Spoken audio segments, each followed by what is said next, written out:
Que feriez-vous si vous étiez accusé du pire, considéré comme coupable d'un crime sans pouvoir vous défendre?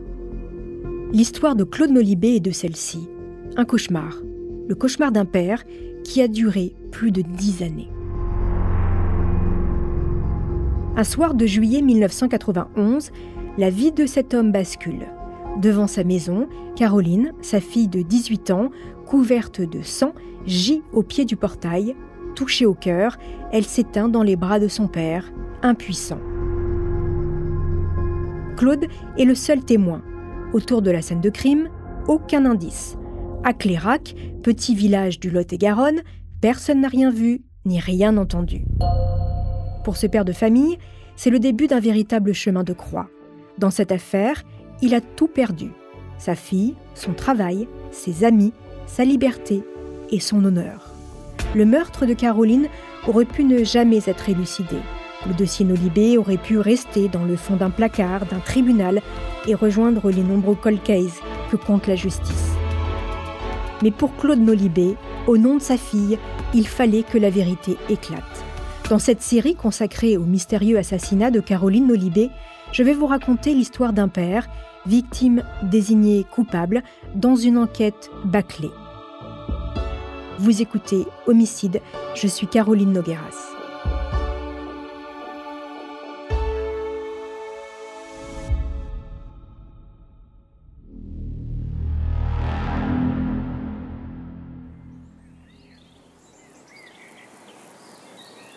Fin juillet 1991.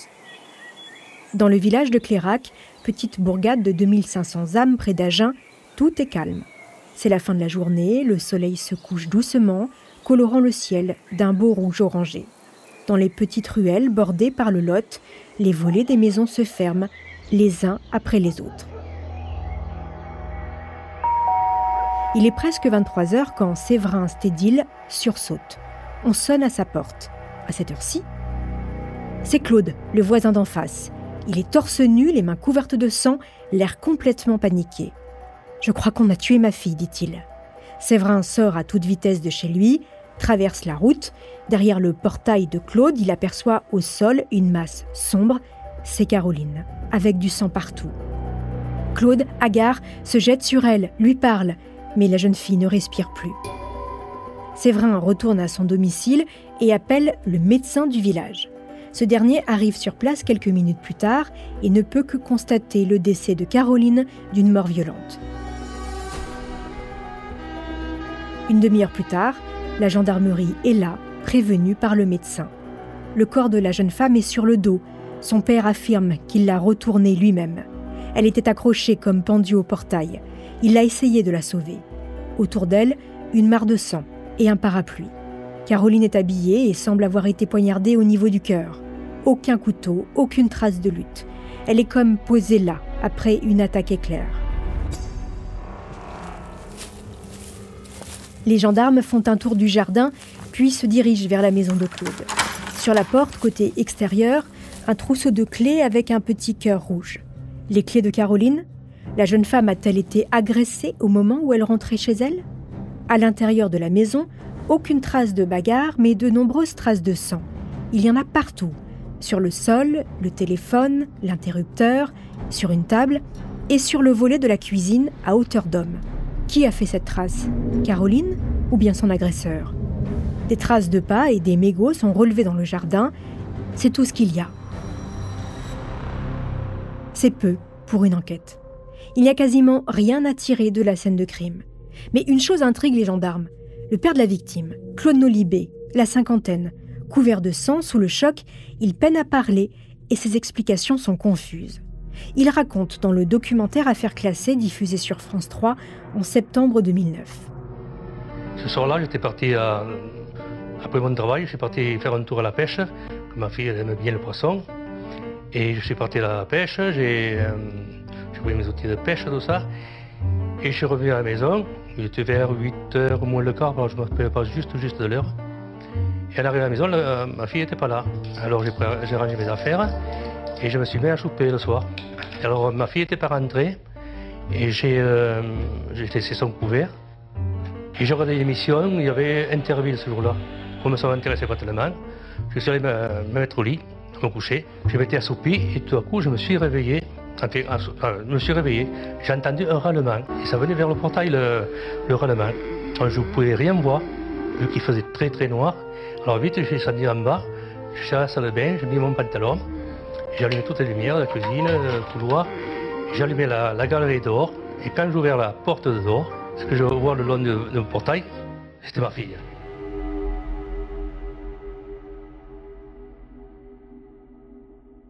Caroline, inerte, respire encore. Claude place sa fille sur le dos, lui parle, la serre dans ses bras. Il essaye ensuite d'appeler les secours, mais dans la panique, il n'arrive pas à utiliser son téléphone. Puis, il se précipite chez son voisin Séverin pour demander de l'aide. Quand il revient auprès de Caroline, elle est déjà morte. Claude Nolibé est donc le premier, mais surtout le seul témoin de la mort de sa fille. Escorté par la brigade de Clairac, il est embarqué pour une audition. Claude Nolibé a 52 ans. Né à Clairac en 1939, il n'a jamais quitté son village. Cariste dans une usine de la région, il mène une existence paisible. Depuis 1 an et demi, il est séparé de sa femme Christiane, la mère de ses 3 enfants, 2 garçons et Caroline. Elle l'a quitté pour un autre homme, sans heurts particuliers. Après le divorce, prononcé 15 jours plus tôt, Claude a gardé la maison dans laquelle il vit avec Caroline. Ses 2 fils aînés ont déjà pris leur envol. La cohabitation se passe bien, chacun vit à son rythme. Ce 31 juillet 91, il est rentré chez lui à 21h. Caroline n'était pas là. Rien d'alarmant, la jeune fille est indépendante et passe souvent ses soirées à l'extérieur avec ses copains du village ou chez sa mère. Et la plupart du temps, elle ne prévient pas son père. Claude est allé se coucher, son réveil indiquait 21h55, il s'est endormi et s'est réveillé vers 23h après avoir entendu des gémissements. Claude répond comme il peut aux nombreuses questions des gendarmes. On lui demande pourquoi les clés de Caroline se trouvent sur la porte. En allant se coucher, il a laissé le trousseau de clés de sa fille à l'extérieur en évidence pour lui permettre de rentrer plus facilement. Autre interrogation des enquêteurs, pourquoi y a-t-il des traces de sang dans la maison ? Claude est incapable de répondre. Il est lui-même couvert de sang. Il a sans doute malencontreusement touché avec ses mains l'interrupteur, le téléphone. Enfin, il bredouille, il ne sait plus. C'est possible, peut-être pas. Et cette histoire de téléphone, pourquoi Claude affirme qu'il n'a pas réussi à l'utiliser alors que le médecin n'a eu aucune difficulté à s'en servir pour appeler les gendarmes ? Il ne sait pas. Le portable est verrouillé par un cadenas pour empêcher Caroline de passer trop d'appels. Dans la panique, Claude n'a tout simplement pas réussi à utiliser son téléphone. Le père de Caroline est auditionné jusqu'à 4h du matin, puis relâché. Entre-temps, le corps de la jeune fille a été amené à l'hôpital Saint-Esprit à Agen en vue d'une autopsie. Les déclarations de Claude n'ont ouvert aucune piste concrète. Mais les gendarmes ont déjà leur petite idée. Cet homme leur cache quelque chose. Au matin du 1er août, la nouvelle a déjà fait le tour du petit village tranquille. Quelqu'un s'en est pris violemment à Caroline. Elle a été assassinée devant chez eux. Un coup violent à la poitrine, sans doute un couteau. Cette nuit-là, dans le village, personne ne s'est rendu compte de rien. Pour tenter de comprendre ce qui a pu se passer, les gendarmes retracent la dernière journée de la jeune fille. Comme tous les matins, à 5h, elle est allée travailler à l'usine de conditionnement d'haricots verts. Caroline a terminé sa journée à midi et rentrée préparer le déjeuner pour elle et son père. Elle a ensuite passé l'après-midi chez elle avant de ressortir vers 19h. Caroline a retrouvé son ami et collègue Albert, chez qui elle a dîné. Vers 21h30, Albert a déposé Caroline en mobilette chez sa mère. Lui est allé travailler de nuit à l'usine. La mère, la fille et le nouveau compagnon ont passé 1 heure ensemble. Caroline devait récupérer une tente en vue d'un week-end entre copains près de Biscarrosse. Puis, elle est rentrée chez son père vers 22h30. Elle a refusé que sa mère la dépose en voiture. Un peu plus d'1 kilomètre sépare la maison de Christiane, la mère, et la maison de Claude, le père. 10 minutes de marche, que Caroline a l'habitude de faire. Elle a traversé le pont de Clairac, allongé les berges du quai Bourbon. Elle est arrivée au niveau de chez son père, et vers 23h, c'est à ce moment qu'elle a été retrouvée agonisante. Personne ne l'a croisée en chemin. Christiane, la mère de Caroline, est la dernière personne à l'avoir vue vivante. L'agression s'est produite dans un laps de temps court, entre 22h30 et 22h50, et sur une zone réduite, à peu près 1 kilomètre.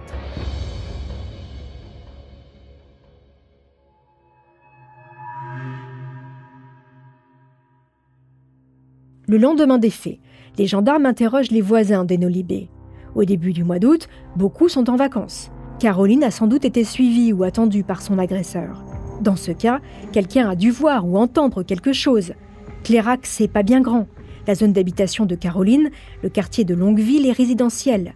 Mais non, personne n'a rien remarqué d'anormal. L'agresseur de Caroline devait certainement bien connaître les lieux pour n'éveiller aucun soupçon. Autre hypothèse, puisque les clés de la jeune fille sont sur la porte, elle a peut-être été victime d'un cambriolage qui a mal tourné. Mais cette piste est vite écartée, rien ne manque à l'intérieur du domicile. À ce stade de l'enquête, sans indice, sans empreinte et sans arme du crime, les gendarmes n'ont qu'un suspect, Claude Nolibé. Claude est le premier témoin de la scène et certaines de ses réponses lors de son audition posent question. D'abord les clés. Il affirme avoir mis le trousseau de Caroline dans la serrure pour que sa fille rentre plus facilement. Mais Christiane, la mère, affirme de son côté que Caroline avait ses clés avec elle. Un autre témoignage accable le père de famille. Valérie, la meilleure amie de Caroline, est passée le soir du meurtre vers 21h devant chez Claude. Elle a bien vu un trousseau de clés sur la serrure extérieure de la porte et, elle en est sûre, ce n'était pas celui de son ami. Et puis, Claude semble aussi avoir menti sur l'heure de son coucher. Il dit avoir rejoint son lit à 21h55, mais un voisin assure avoir vu de la lumière dans la chambre de Claude à 22h30. Contrairement à ce qu'il déclare, Claude aurait donc été éveillé au moment du crime. Bref, vous l'aurez compris, il y a beaucoup d'éléments troublants pour les gendarmes. Donc pour les enquêteurs, voici le scénario qui se dessine. Caroline est arrivée chez elle, elle a ouvert la porte avec ses clés et dans la maison, elle a reçu un coup de couteau dans la poitrine. Elle a voulu fuir et s'est effondrée près du portail, ce qui expliquerait pourquoi les gendarmes ont trouvé des traces de sang à l'intérieur et les clés de Caroline sur la porte. Et une fois de plus, la seule personne dans la maison ce soir-là, c'était son père, Claude Nolibé. Pour les enquêteurs, il est donc le coupable idéal. Tout mène à lui. Dans le village, les rumeurs et les suspicions vont bon train. Claude aurait eu une relation incestueuse avec sa fille, Claude était un père jaloux, Caroline était une fille volage, peu recommandable. Alors, Claude aurait-il pu s'en prendre à sa propre fille ?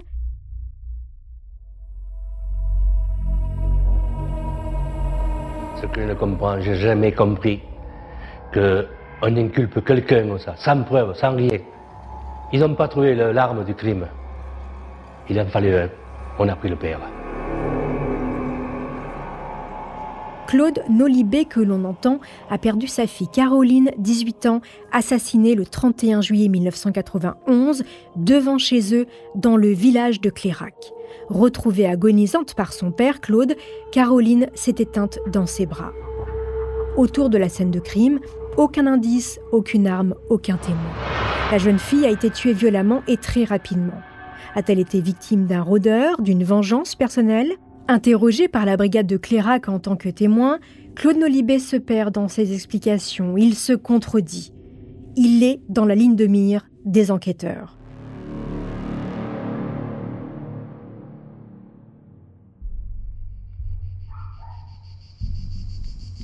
Dans la commune de Clérac, c'est l'émoi. Un meurtre ici, c'est incompréhensible. Clérac est un village tranquille, rythmé pour beaucoup par le travail à l'usine et le chant des cigales. Pas d'agitation, ni de querelle.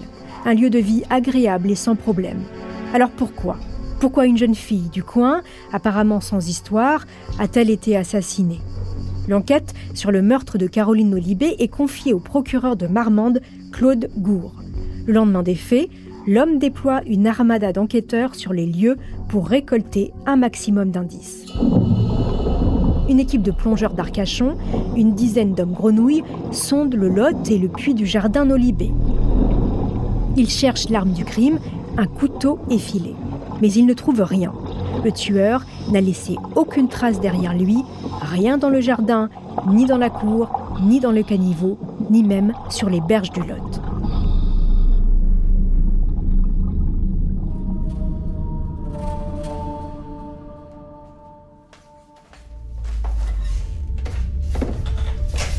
La maison de Claude est perquisitionnée. Les enquêteurs fouillent de fond en comble le domicile. Impuissant, le père de famille regarde les gendarmes retourner les placards de sa fille. 2 opinels et un couteau suisse sont saisis dans la chambre du père, des vêtements de Caroline tachés et ceux que Claude portait le soir du drame également tachés de sang sont envoyés dans un laboratoire d'analyse pour être expertisés. À l'extérieur, un mégot et un paquet de cigarettes vides rejoignent le peu de scellés. Le procureur de Marmande n'a pas grand-chose. Peu importe, il s'est déjà forgé son intime conviction, Claude Nolibé est le coupable. 5 jours après le décès de Caroline, son corps est enfin autopsié. La violence du coup de couteau qu'elle a reçu dans le cœur indique que l'agresseur était déterminé, sans doute dans une grande colère. Il aurait frappé Caroline au visage également, avant de l'achever à l'arme blanche. Aucune blessure de défense n'est observée. On peut donc conclure que soit l'attaque a été vraiment surprenante, soit Caroline connaissait son agresseur et ne s'en est pas méfiée.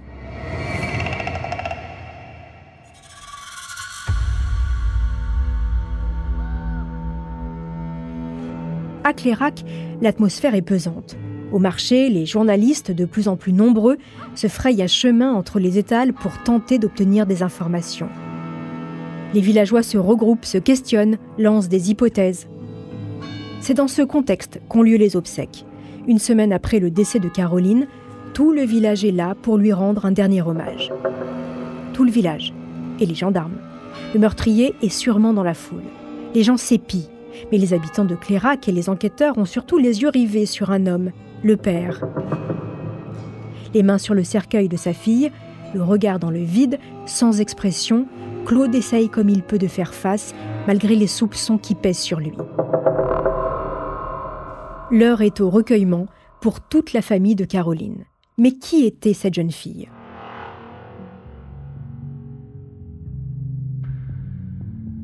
Caroline Nolibé était une jeune femme brune, frange bouclée au-dessus de ses yeux en amande, légèrement maquillée. C'était une ado de son temps qui aimait sortir avec sa bande d'amis du quartier. Elle a quitté l'école à 16 ans pour aller travailler à l'usine, comme ses parents. Caroline est la dernière de la famille. Elle a dû jouer des coudes avec ses frères pour se faire entendre. Mais elle n'était pas du genre à se laisser faire. Caroline avait un sacré caractère. Quand ses parents se séparent en 1989, la jeune fille fait le choix de rester vivre chez son père. Non pas parce qu'elle ne s'entend pas avec sa mère, elle la voit tous les jours, mais parce que cette option lui offre beaucoup plus de liberté. En restant vivre chez son père, elle n'a plus d'obligation. Elle fait un peu ce qu'elle veut. Leur cohabitation se passe à merveille. Chacun y trouve son compte. Caroline est libre et Claude bénéficie d'une vraie petite fée du logis à la maison. Ménage, courses, repas, tout est géré par la jeune fille.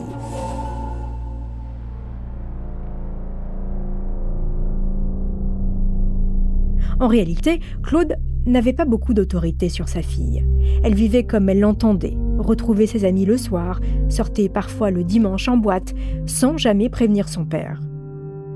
Claude a très mal vécu le divorce avec sa femme. Après 20 ans de mariage, Christiane, c'était vraiment la femme de sa vie. Son départ a laissé un grand vide dans le quotidien du quinquagénaire. Sans Caroline, Claude aurait sombré, il se serait laissé aller. Caroline, joyeuse, généreuse, serviable et spontanée, le maintenait dans la vie.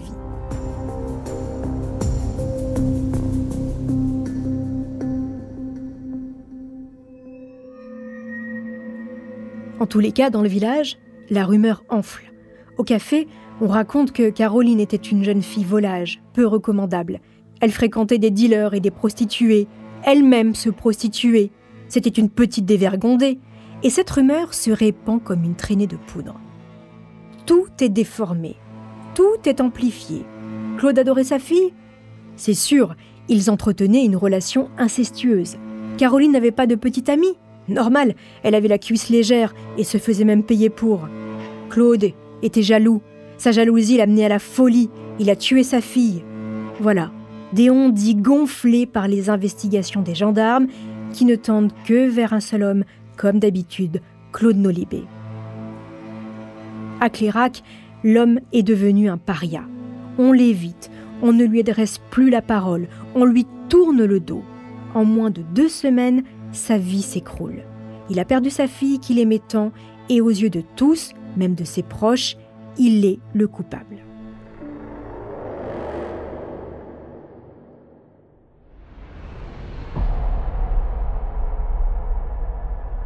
Le 12 août 1991, un mois après la mort de Caroline, le procureur de Marmande ordonne l'arrestation de Claude Nolibé.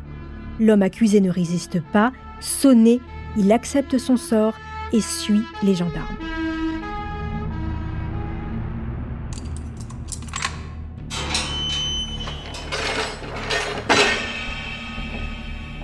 Claude est placé en garde à vue à la brigade de Clairac. À partir de maintenant, il a 48 heures pour s'expliquer clairement. Les enquêteurs veulent le coincer, le mettre face à ses contradictions, le faire craquer. Claude Nolibé est un homme simple, honnête, et jusqu'à présent, il n'a jamais eu affaire à la justice. Contre lui, les gendarmes n'ont rien, des soupçons, mais aucune preuve. Pourtant, ils le traitent sans ménagement. Le traitement de Claude Nolibé en garde à vue est terrible. Il se tient debout, torse nu, dans la salle d'interrogatoire. Au sol, les gendarmes tracent un cercle à la craie autour de lui. Il a désarmé l'interdiction de sortir de ce cercle. Les heures défilent. Dans la pièce, en plein mois d'août, la chaleur est écrasante. Pour France 3, Claude Nolibé lui-même raconte. Et là, je ne pouvais plus parler. Je lui demande un verre d'eau. Ce verre d'eau, il me le met au bout de la table.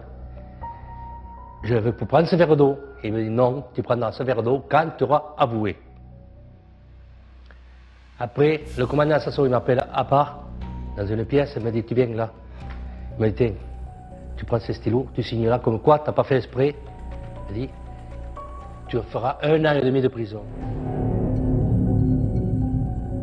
Mais Claude ne lâche rien. Il ne change aucune de ses déclarations. Mais il n'est pas clair en même temps. Ses réponses ne sont pas cohérentes. Il a du mal à garder sa concentration. Ses explications sont confuses. Quand les gendarmes lui demandent s'il avait des relations sexuelles avec sa fille, il répond simplement « Caroline avait assez de copains pour ne pas avoir besoin de coucher avec moi. » Était-il attiré par sa fille ? Je n'ai jamais ressenti d'attirance envers ma fille. Pour sa part, je n'en sais rien, si ce n'est qu'elle était gentille avec moi. Claude est exténué. Il ne comprend pas ce qu'il fait là, mais il ne se révolte pas. Il subit docilement. Une attitude qui ne fait que renforcer la conviction des enquêteurs. Ils en sont sûrs, l'assassin, c'est lui, devant eux. Après 48 heures de garde à vue, la juge d'instruction de Marmande demande le placement de Claude Nolibé en détention provisoire à la maison d'arrêt d'Agen. Le père de la victime encaisse sans broncher et passe sa première nuit derrière les barreaux.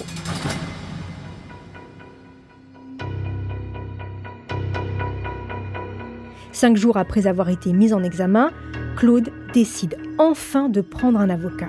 Ce sera maître Michel Gonel. Au parloir, Claude est extrêmement calme. À quoi bon se révolter ?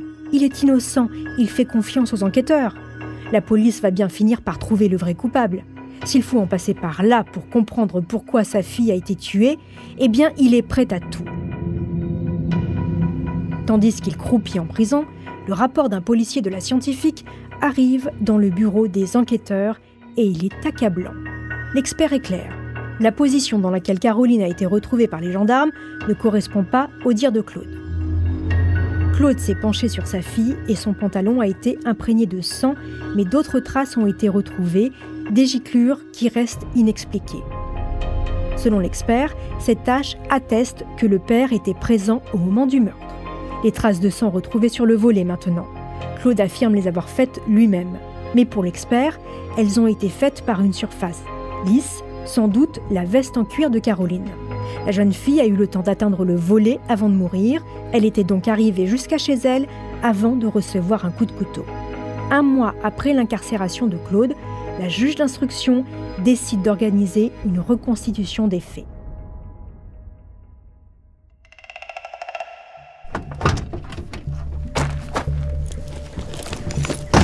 16 septembre 1991, Claude Nolibé est escorté vers sa maison. Il sort du fourgon, les mains menottées, serrées dans le dos, entouré par les gendarmes. La reconstitution commence dans les mêmes circonstances que le soir du meurtre, la nuit tombée. Claude peine à refaire les gestes, mais il obéit à chaque demande de la juge. Il n'est pas à l'aise et comme pendant sa garde à vue, il encaisse péniblement. La mise en scène dure 7 heures. C'est extrêmement long pour une reconstitution et bien sûr, Claude est à bout. Et vient le moment tant attendu. Le père de famille doit se pencher sur le corps de sa fille, incarnée par une jeune gendarme recouverte de sauce tomate. Et oui, c'est comme ça les reconstitutions. La juge lui demande de refaire exactement les mêmes gestes que le soir du meurtre. Elle espère que ce moment le fera avouer. Claude craque enfin. En pleurs, il hurle. Non, je n'y toucherai pas. J'ai pas tué Caroline. Je suis pas coupable.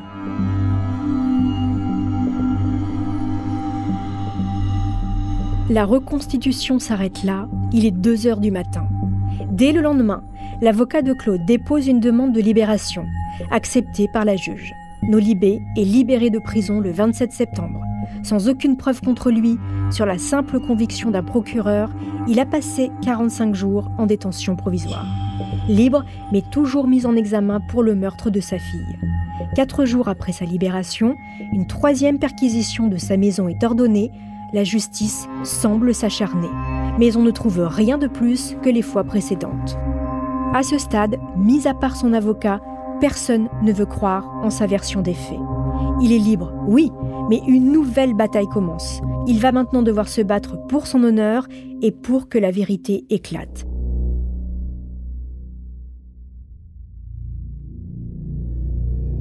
Claude Nolibé a passé plus d'1 mois et demi en détention provisoire. Au moment de la reconstitution des faits, il a clamé son innocence en vain. Le meurtre de sa fille reste un mystère. Claude est sorti de prison, il est donc physiquement libre, mais il reste présumé coupable.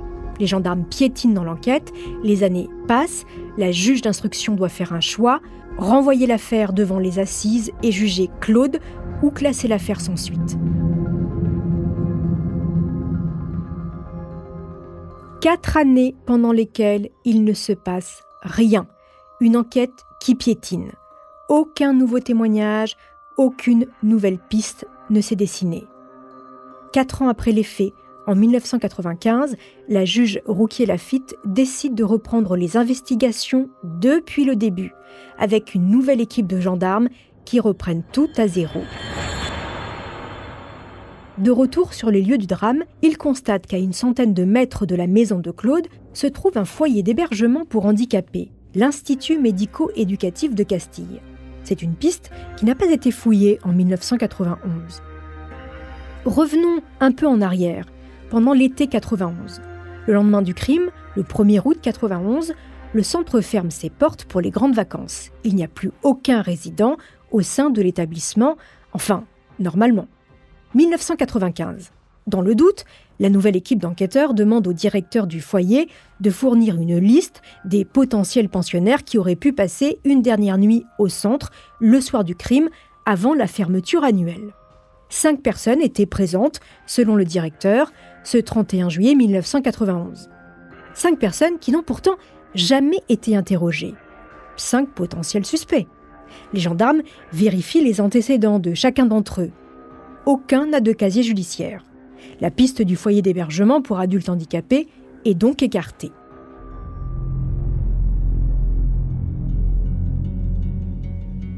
Sorti de prison depuis septembre 1991, Claude écrit au président de la République et demande un procès aux assises pour qu'il puisse s'exprimer et être lavé de tout soupçon.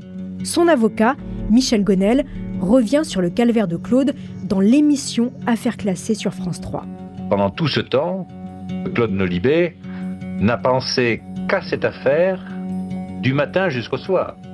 10 ans, avec l'accusation d'avoir tué sa fille portée sur lui, cela fait de ce crime une 2e victime. Le coup de couteau a fait 2 victimes. Le 6 août 1997, Claude Nolibé bénéficie d'un non-lieu pour insuffisance de charge. Ça ne veut pas dire qu'il est innocenté, seulement que la justice n'a pas assez d'éléments pour prouver sa culpabilité. Ce n'est pas ce que Claude attendait. Depuis 6 ans, il est pointé du doigt. À Clairac, rien n'a changé. Il est toujours l'homme qui a tué sa fille. Peu importe les non-lieux, peu importe le manque de preuves. Alors Claude avale des tonnes de médicaments et sombre dans une profonde dépression. Déclaré invalide à 80%, il perd son travail de cariste. Ses nuits sans sommeil sont longues et ses journées vides. Claude n'a plus de raison de vivre. Plus de famille, plus d'amis, plus de compagne. L'enquête est classée, le dossier refermé, les recherches abandonnées. La mort de Caroline Nolibé rejoint la pile des affaires non résolues jusqu'à ce 10 mai 2001 et un coup de fil à la brigade de gendarmerie qui va relancer l'enquête. « 10 mai 2001. Nous sommes 10 ans après le meurtre de Caroline Nolibé. Au village de Clairac, ce fait divers ne fait plus beaucoup parler, quand la brigade de gendarmerie reçoit un appel. Au bout du fil, le directeur de l'Institut médico-éducatif de Castille. Rappelez-vous, le centre situé à quelques centaines de mètres de la maison des Nolibé. Il a une importante information à transmettre. Ce matin, en passant l'aspirateur dans les chambres, Isabelle Tartas, la femme de ménage du centre, a fait une étrange découverte. Un mot étonnant sur un papier chiffonné. « C'est moi qui ai tué la fille Nolibé le 31 juillet, pas loin de Longueville. » La feuille de papier a été retrouvée dans la chambre d'un certain Philippe Gandouze, un pensionnaire déficient mental de 37 ans. Le foyer était fermé pour les vacances quand l'enquête a commencé en 1991. Les gendarmes vérifient immédiatement la liste de 1995 des 5 pensionnaires présents au centre le soir du drame. Sur les 5 noms, celui de Philippe est introuvable. Il n'était pas au foyer la nuit du 31 juillet 91.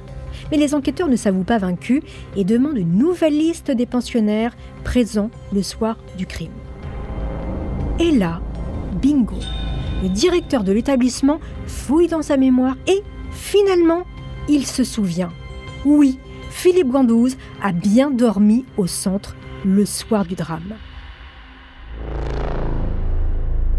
La découverte des aveux écrits est un nouvel élément qui permet de relancer l'enquête. Le parquet de Marmande rouvre une information judiciaire pour le meurtre de Caroline Nolibé 10 ans après le drame. Discrètement, les gendarmes de la section de recherche d'Agen reprennent le dossier. Ils ont un suspect autodésigné Philippe Gandouze. C'est un résident de l'Institut depuis plus de 20 ans. Il souffre d'une déficience mentale et malgré ses 37 années, il a l'âge mental d'un enfant de 7 ans. Au centre, tout le monde est très surpris qu'il s'accuse du meurtre. Philippe est un pensionnaire bien intégré, il travaille, il est assez autonome et entretient même une relation avec une autre résidente. Au dire de tous, Philippe est exemplaire et non violent. Non, vraiment, le personnel encadrant est unanime. Philippe est le chouchou du centre. Pourtant, si on creuse un peu, le portrait de cet homme n'est pas aussi rose. Philippe Gandouze, le pensionnaire préféré de l'Institut de Castille à Clairac, a en fait un casier judiciaire pour des faits qui ressemblent étrangement à l'agression de Caroline. Le 12 novembre 1985, 6 ans avant le meurtre de la jeune fille, Philippe passe ses vacances chez ses parents à Sainte-Livrade, à 20 km de Clairac. Dans sa chambre d'ado, il s'ennuie, il tourne en rond. Alors il décide de suivre une jeune fille dans la rue. Il attrape un couteau, repère sa victime et la suit. D'un coup, il lui saute dessus. Elle se débat, il prend peur, la blesse avec son couteau et s'enfuit en courant. La jeune fille de 17 ans s'effondre, elle s'en sortira miraculeusement. Philippe est arrêté quelque temps plus tard, mais jugé irresponsable de ses actes compte tenu de sa déficience mentale. Il est envoyé à l'hôpital psychiatrique de la Candélie près d'Agen pendant 2 années. Placé sous tutelle, il retourne au centre de Clairac à sa sortie de l'hôpital. Le personnel est prévenu, Philippe doit être surveillé, surtout s'il s'approche de jeunes filles. Mais à part cela, il reste libre de circuler où il veut. La vie reprend son cours et aucun nouvel incident impliquant Philippe n'est signalé. Quand Caroline est assassinée d'un coup de couteau, à une centaine de mètres du centre, personne ne fait le rapprochement avec Philippe, ni les encadrants, ni le directeur. De toute façon, tous les regards sont braqués sur le seul suspect, le père, Claude Nolibé.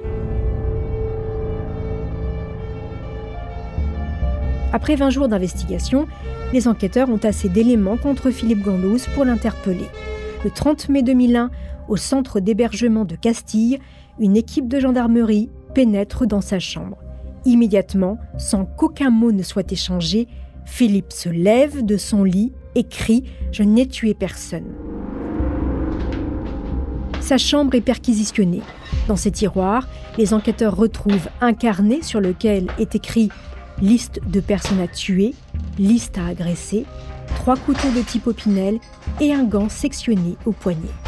Tout est saisi et Philippe est placé en garde à vue dans les locaux de la brigade de Clairac, à l'endroit même où en 91, Claude Nolibé a vécu 48 heures d'enfer.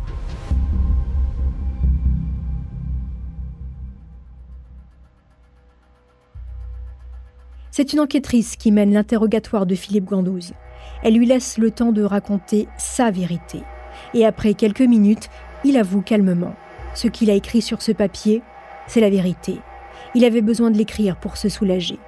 Oui, il a tué la fille Nolibé, Caroline, le soir du 31 juillet 91. Il donne des détails précis, la tenue de la jeune fille, l'arme utilisée, un de ses couteaux Opinel. Caroline, il la connaissait. Elle passait tous les jours devant sa fenêtre. Il l'a trouvée jolie, c'était la plus belle. Ce soir d'été 91, elle est passée devant chez lui. Il a décidé de la suivre. Avant de sortir de sa chambre, il a pris son couteau et un gant pour ne pas laisser de traces. Il a suivi la jeune femme sur les berges et s'en est suivi le terrible drame. Puis, il s'est enfui et rentré au foyer. Il a nettoyé son Opinel et s'est couché tout simplement dans son lit.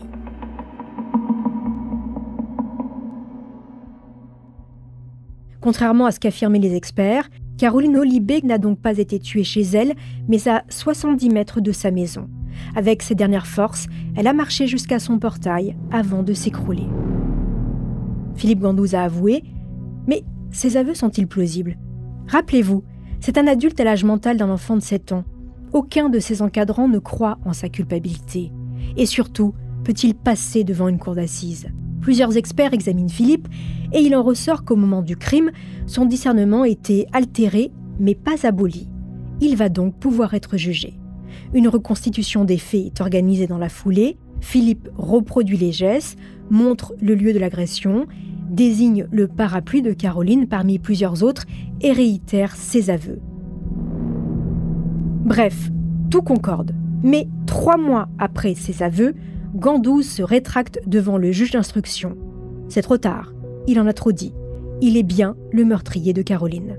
Philippe Gandouze est mis en examen pour assassinat et placé en détention à la prison de Gradignan, un établissement spécial pour les personnes souffrant de handicap mental.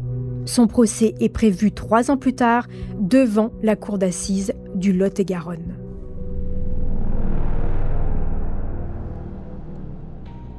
Une décennie. C'est le temps qu'il a fallu aux enquêteurs pour retrouver l'assassin de Caroline Nolibé. 10 ans, pendant lesquels le père de la victime a tout enduré. La perte tragique de sa fille et l'humiliation publique. Il n'y croyait plus, l'affaire était classée.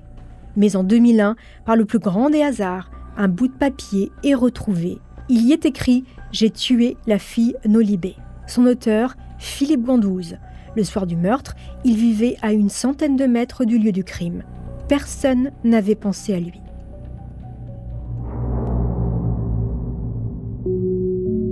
Dans le petit village de Clairac, la rumeur s'est tue. Philippe Gandouze a tout avoué. Claude Nolibé n'est donc pas l'assassin de sa fille. Claude, ce qui le fait tenir depuis 10 ans, c'est l'espoir que l'enquête aboutisse, qu'il comprenne enfin ce qu'il s'est passé le soir du 31 juillet 1991, qu'il voit en face de lui l'homme qui lui a pris sa fille et volé sa vie. Eh bien, ce moment est enfin arrivé.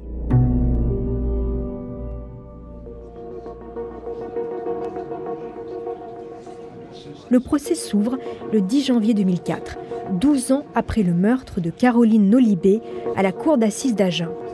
Claude arrive, accompagné de son avocat, le même depuis 10 ans, maître Michel Gonel. Face à eux, L'imposant bâtiment en pierre beige, ils montent ensemble solennellement la vingtaine de marches du palais de justice. Claude attend une réhabilitation totale. 3 jours d'audience sont prévus pour juger l'accusé Philippe Gandouze. 3 jours pour comprendre les ratés de l'enquête. 3 jours nécessaires pour avoir une réponse à la question que Claude se pose depuis 13 ans. Pourquoi ? Pourquoi Gandouze a tué sa fille ?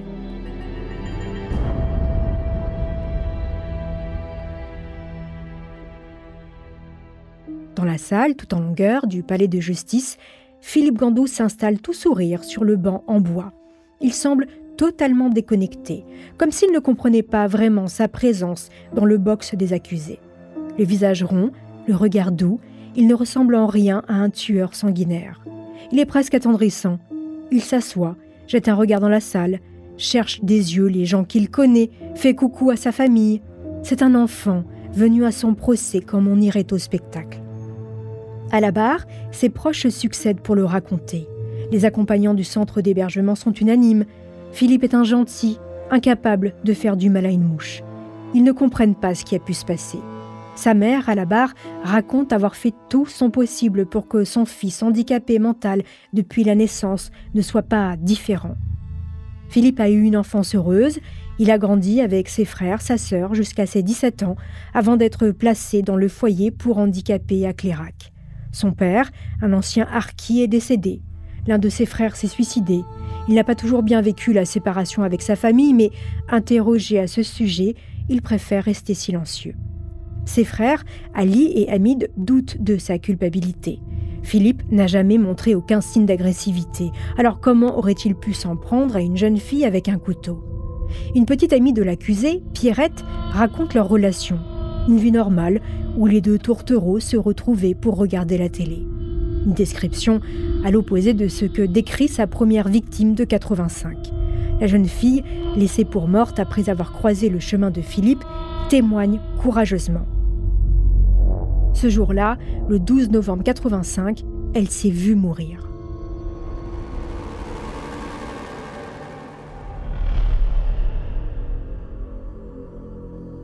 Dans une cour d'assises, vous le savez maintenant, on cherche à savoir qui est la personne sur le banc des accusés.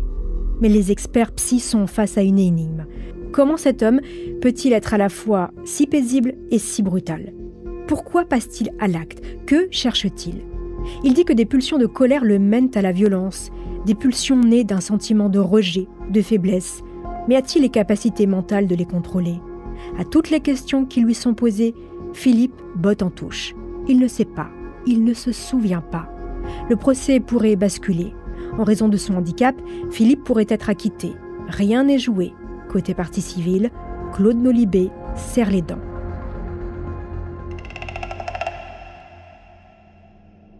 Ce procès, c'est aussi celui de l'erreur judiciaire. Un système qui s'est acharné sur la piste du père infanticide. La procédure infligée à Claude Nolibé est ignoble et a donné cours au pire ragot. À peine venait-il d'enterrer sa fille qu'on le pointait du doigt, l'accusant d'inceste, de jalousie et de meurtre. Imaginez la douleur de ce père. Face au juge, Claude raconte ses 12 dernières années. Fleurir la tombe de sa fille en cachette pour ne pas être montré du doigt, les passants qui changent de trottoir et tournent le regard, les proches qui un à un lui ont tourné le dos, la perte de son travail, les nuits sans dormir, les anxiolytiques. Claude a aujourd'hui 64 ans, mais c'est déjà un vieillard épuisé. Il a vécu des années de souffrance qui auraient pourtant pu être évitées. Vient la fin des débats et l'heure des réquisitions. À l'encontre de Philippe Gandouze, l'avocat général Maître André Dague, qui défend les intérêts de la société, requiert une peine de 13 à 15 ans de prison en raison de l'état mental de l'accusé. André Dague se lève et se tourne vers Claude Nolibé. Parfois, les victimes sont confrontées à la machine judiciaire implacable. Que penser d'un homme privé de son statut de victime au point d'en faire un coupable ? J'espère que vous allez officialiser l'innocence proclamée de Claude Nolibé, jeté en pâture à l'opinion publique. Je présente les excuses de la justice à cet homme victime d'une véritable erreur judiciaire. Un moment rarissime devant une cour d'assises. Philippe Gandouze est condamné à 15 ans de réclusion criminelle pour meurtre avec préméditation. À l'énoncé du verdict, il ne réagit pas. Claude Nolibé est enfin totalement blanchi. 6 ans plus tard, en mai 2010, la justice a donc reconnu officiellement son erreur d'avoir écroué, sans aucune raison, pendant 45 jours, Claude Nolibé. Le père de Caroline a été indemnisé à hauteur de 50 000 €. Une somme symbolique qui ne répare rien. Autour de lui, il ne reste plus que l'un de ses fils, l'autre a coupé les ponts, et le souvenir douloureux d'une vie qui s'est éteinte le 31 juillet 91. Voilà, c'est ainsi que se termine cette saison. Elle a été écrite par Capucine Lebeau. Merci, chers auditeurs, pour votre fidélité. Nous sommes ravis de vous savoir toujours plus nombreux à l'écoute d'Homicide.